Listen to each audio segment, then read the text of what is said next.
Holy Gospel according to John. As Jesus walked along, he saw a man blind from birth. His disciples asked him, "Rabbi, who sinned, this man or his parents, that he was born blind?" Jesus answered, "Neither this man nor his parents sinned. He was born blind so that God's work might be revealed in him. We must work the works of him who sent me while it is day. Night is coming when no one can work. As long as I am in the world, I am the light of the world." When he had said this, he spat on the ground and made mud with the saliva and spread the mud on the man's eyes, saying to him, "Go wash in the pool of Siloam," which means sent. Then he went and washed and came back able to see. The neighbors and those who had seen him before as a beggar began to ask, "Is this not the man who used to sit and beg?" Some were saying, "It is he." Others were saying, "No, but it's someone like him." He kept saying, "I am the man." But they kept asking him, "Then how were your eyes opened?" He answered, "The man called Jesus made mud, spread it on my eyes, and said to me, 'Go to Siloam and wash.' Then I went and washed and received my sight." They said to him, "Where is he?" He said, "I don't know." They brought to the Pharisees the man who had formerly been blind. Now it was a Sabbath day when Jesus made the mud and opened his eyes. Then the Pharisees also began to ask him how he had received his sight. He said to them, "He put mud on my eyes, then I washed, and now I see." Some of the Pharisees said, "This man is not from God, for he does not observe the Sabbath." But others said, "How can a man who is a sinner perform such signs?" And they were divided. So they said again to the blind man, "What do you say about him? It was your eyes he opened." He said, "He is a prophet." The Jews did not believe that he had been blind and had received his sight until they called the parents of the man who had received his sight and asked them, "Is this your son who you say was born blind? How then does he now see?" His parents answered, "We know that this is our son and that he was born blind, but we do not know how it is that now he sees, nor do we know who opened his eyes. Ask him, he is of age, he will speak for himself." His parents said this because they were afraid of the Jews, for the Jews had already agreed that anyone who confessed Jesus to be the Messiah would be put out of the synagogue. Therefore his parents said, "He is of age, ask him."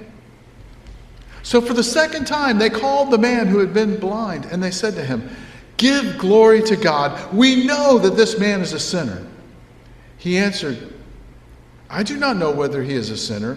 One thing I do know, that though I was blind, now I see." They said to him, "What did he do to you? How did he open your eyes?" He answered them, "I have told you already, and you would not listen. Why do you want to hear it again? Do you also want to become his disciples?" Then they reviled him, saying, "You are his disciple, but we are disciples of Moses. We know that God has spoken to Moses. But as for this man, we do not know where he comes from." The man answered, "Here is an astonishing thing. You do not know where he comes from, and yet he opened my eyes?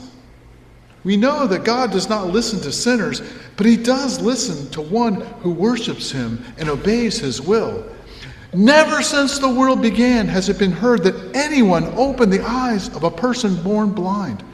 If this man were not from God, he could do nothing." They answered him, "You were born entirely in sins and are trying to teach us?" And they drove him out. Jesus heard that they had driven him out, and when he found him, he said, "Do you believe in the Son of Man?" He answered, "And who is he, sir? Tell me so that I may believe in him." Jesus said to him, "You have seen him, and the one speaking with you is he." He said, "Lord, I believe," and he worshiped him. Jesus said, "I came into this world for judgment, so that those who do not see may see, and those who do see may become blind." Some of the Pharisees near him heard this and said to him, "Surely we are not blind, are we?" Jesus said to them, "If you were blind, you would not have sin. But now that you say, 'We see,' your sin remains." The Gospel of the Lord. Praise to you, O Christ.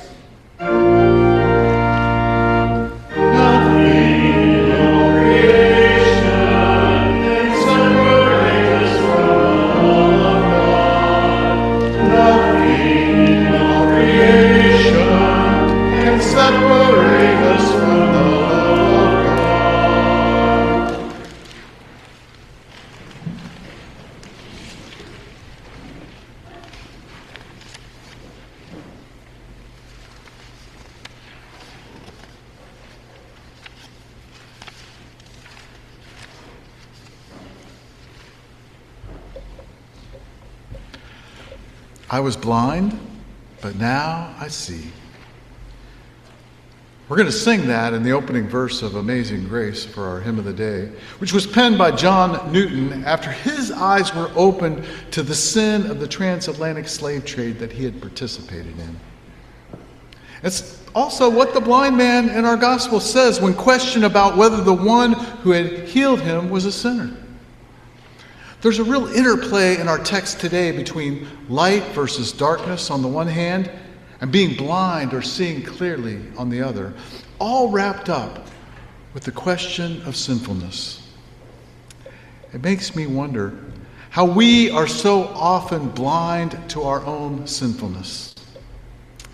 And as Paul urges in Ephesians, are we ready to wake up from our sleep, rise from the dead, and let Christ's light shine upon us and through us? I find it's helpful to use a definition of sin that I learned back in seminary that was the literal meaning of the Hebrew and Greek words that are translated as sin in the Bible. It was simply missing the mark. Sin is missing the mark of God's will for us in what we do and who we are. And I believe it's also helpful not to get so narrowly focused on personal, individual sin that we lose sight of the corporate, systemic sin that we all participate in together. It's a big blind spot for many. We also have biases that can blind us and sometimes only have a partial picture of what's going on in a given situation. Even an excellent archer can miss the mark because they were blind to that gust of wind that blew just as they took their shot. I saw a Facebook post this week that illustrates this well.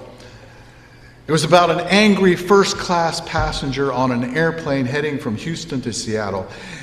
He was quite upset that the woman in military dress uniform across the aisle from him had brought along this raggedy-looking, smelly dog. The flight attendant notified the captain about the kerfuffle that was going on, and he came back to investigate. He saw that the man in 2A was a caricature of corporate success. Italian suit, expensive watch, but a face red with indignation. He was standing over seat 2B. "This is unacceptable. I paid $2,000 for the seat. I expect comfort. I expect hygiene. I do not expect to sit next to a wet, smelly mutt." The captain looked over at 2B, and curled up on the floor was a dog. Not a cute, fluffy golden retriever with a service vest. This was a Catahoula leopard dog, a rough, chaotic mix of gray and black spots. He was ugly in the ways that old fighters are ugly. One of his ears was jagged, half missing. His fur was damp from the rain, and he smelled like wet wool and earth. Holding the leash was a young woman in dress blues, corporate Miller. The captain asked, "Is this dog aggressive?" "He smells," the man in 2A interrupted, gesturing wildly. "Look at him. He's got scars all over his face. It's disgusting. Put him in a crate in the hold where he belongs." Corporate Miller shyly but finally spoke. Her voice was just barely a whisper. She said, "He can't go in the hold, sir. He panics in the dark." "Not my problem," 2A snapped. "I have a meeting in Seattle in 4 hours. I need to work. I can't work with that stench." Well, the captain looked at the dog again and noticed something he had missed. There was a metal tag on his thick tactical collar, and it didn't have a cute name like Sparky. It had a serial number. So he asked the corporal, "Ma'am, who is this?" She swallowed hard, and with tears forming, she said, "This is Skeeter, sir. He's retired EOD, explosive ordnance disposal." Well, the man in 2A paused, but his annoyance overrode his empathy. He says, Okay, thank you for his service, blah, blah, blah. But why is he here? Why isn't he with a vet?" The corporal continued, "Because he's the escort, Captain."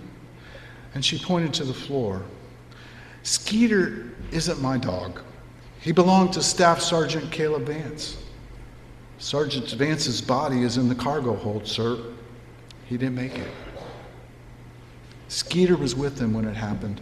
The blast took Skeeter's hearing in his right ear. And the rescue team said that Skeeter lay on top of Caleb for 6 hours until they could get to him. He wouldn't let anyone touch Caleb until he knew he was safe." Well, the man in 2A stood there, his mouth slightly open, and the color kind of drained from his angry face. He looked down at his expensive Italian loafers and then at the muddy paws of the old one-eared dog. This now wasn't a disgusting mutt. It wasn't a pet. He was a veteran, a partner. He was a grieving best friend. Well, the man in 2A slowly sat down, closed his laptop, shut off his phone, and then without saying a word, he reached over and grabbed his jacket, custom tailored, cashmere made, blended it, or cashmere blend, and he folded that jacket up, and then he leaned down and he actually placed his own jacket over that shivering dog and said, "I'm sorry, buddy. I'm so sorry. I once was blind, but now I see." How often are we blinded to the bigger picture of what's happening around us, or even our participation in systemic sin? How are we blind to the ways that we miss the mark? Like the Pharisees in the gospel, if we are certain of our seeing clearly, our sin remains. Carl Jung once said that Christianity must begin again from the very beginning if it's to meet its high educative task. So long as religion is only faith in outward form and not experienced in our souls, nothing of importance happens. A person who doesn't know this from their own experience could even be a learned theologian, but they would still have no idea of religion or education. Theologians often fail to see that it's not a matter of proving the existence of the light, but of blind people who do not know that their eyes could see. It's high time that we realize it's pointless to praise the light and preach it if nobody can see it. It's much more needful to teach people the art of seeing. This is what I think Paul was up to in his letter to the Ephesians. He says that we are the light and to look for the fruit of the light in all that is good and right and true. For me, the art of seeing grows through contemplative practices which sharpen my seeing, my paying attention. And Father Richard Rohr says that contemplation is simply meeting all the reality that we can bear. And Lent is a time for us to see more clearly the reality of who we are and the true nature of what's happening in the world around us. To be children of light is to embrace the reality of our sinfulness and to let God's light shine within so that we might not only experience forgiveness but also be transformed. It's not easy to recognize the ways in which we are blind.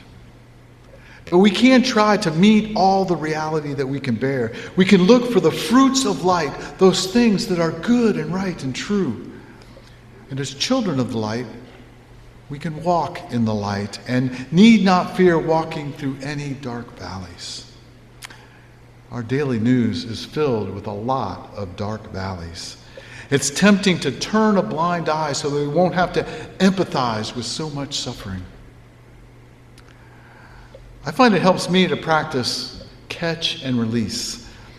Sports fishermen practice it. They catch a fish, they might measure it and weigh it before taking out the hook and releasing it back into the water. So when I learn of a tragic event, I try to let my heart break open and grieve for a moment, honoring and holding it. I honor that empty feeling inside me as a sacred space, the Holy of Holies. And then I release it. For example, every day I get an email from the Equal Justice Initiative that opens my eyes to the anniversary of a historic incident of racial justice. Today it was about a woman in Tennessee in 1901 that was lynched because they couldn't find her brother who they thought had a stolen wallet. I'm often appalled by the violence, the cruelty, or injustice cited. And I hold the feelings elicited for a moment and then let them go, thankful for learning or remembering a truth about our shared history in this nation. I was blind, but now I see. As a disciple of Jesus, I continue to learn how to see the sacred in everything and recognize some of my blind spots. I continue to learn not only how to see the light that reveals what is good, right, and true, but also how to be the light. And in our working for justice, I hear Paul urging us to use our light to expose unfruitful works of darkness. Yet I'm aware there are many powerful men in our world today who strive hard to keep their dark works hidden. And as I look around this sanctuary at all these quilts today, I recognize how they are windows into the sacred. Folks here in Evanston showing care for people that they will never meet. Refugees from war-torn countries, people devastated by natural disasters and famine. These quilts are signs of hope and rays of light. As Paul writes, the fruit of light is found in what is good and right and true. So along with that man that Jesus healed in our gospel, may we never stop saying, I was blind, but now I see. For seeing more clearly is never completely done. We're always going to have areas of blindness that need opened, that need healing. And yet we can learn new ways of seeing more clearly all that reality that we can bear. And at the end of our gospel today, Jesus says that he came for judgment. Literally, that word also means to separate. So it came for judgment or to separate those who do not see, so that those who do not see could see, and that those who do see may become blind. And in the very next chapter, we'll hear him say that he came so that he might have life, or that we might have life and have it abundantly. So perhaps one tactic to living out his gift of abundant life can be summed up rather simply. We were blind, but now we see. Amen.